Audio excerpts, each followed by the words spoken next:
ইসরাফিল ফেরেশতার জন্মের 1500 বৎসর পর এবং জিব্রাইল ফেরেশতার 500 বৎসর পর হযরত আজরাইল ফেরেশতার জন্ম হয়। ইহার প্রকৃত নাম আজরাইল হলেও ইনি মালাকুল মাউত নামই সকলের নিকট অধিক পরিচিত।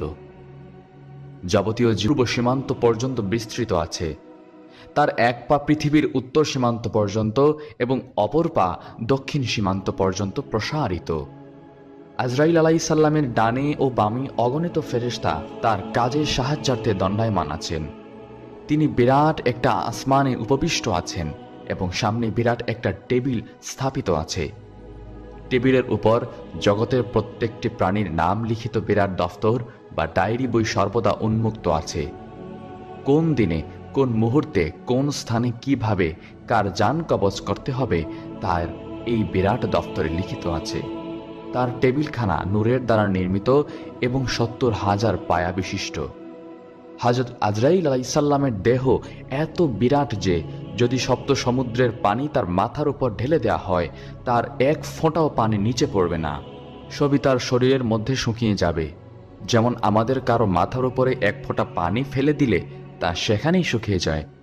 হযরত রাসূলুল্লাহ সাল্লাল্লাহু আলাইহি ওয়াসাল্লাম বলেছেন, সমস্ত পৃথিবী আজরাইল ফেরেশতার নিকট এইরূপ মনে হয় যেরূপ একজন মানুষের সামনে বিভিন্ন খাদ্য দ্বারা সজ্জিত একখানা খাঞ্চা স্থাপিত থাকে।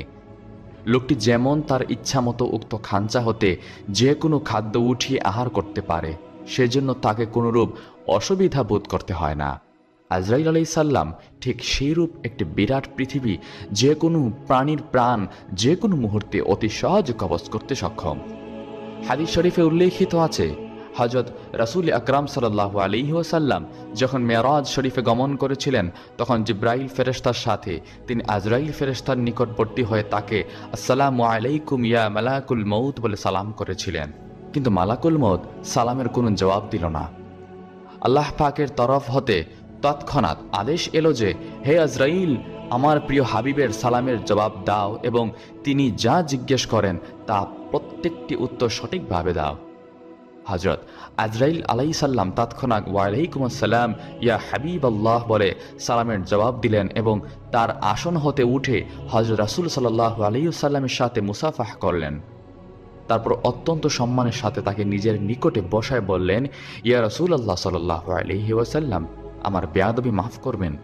আমার জীবনে আমি আজ পর্যন্ত কাহারও সালামের জবাব দেওয়ার মতো অবসর পাইনি। আজ যদি আল্লাহ তাআলা আমাকে আদেশ না করতেন তবে আপনার সালামের জবাব দেওয়া আমার পক্ষে সম্ভব হতো না।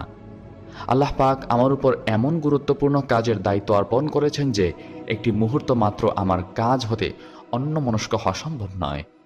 প্রতি মুহূর্তে আমাকে জিন, মানব, দৈত্য, দানব, পশুপক্ষী, কীট পতঙ্গ প্রভৃতি নিয়ে কোটি কোটি জীবের জান কবজ করতে হয়, অথচ তাহাদের জান কবজ করার জন্য নির্দিষ্ট সময়ের এক মুহূর্ত পূর্বে বা এক মুহূর্ত পরেও উহা করবার উপায় নেই আমার। আজ আমার শুভ আগমন উপলক্ষে আল্লাহ রাব্বুল আলামিনের আদেশে আমার দফতরের যাবতীয় কাজ বন্ধ রেখে আপনার সাথে কথা বলবার অবসর পেয়েছি। আমার জীবনে এই সর্বপ্রথম অবসর।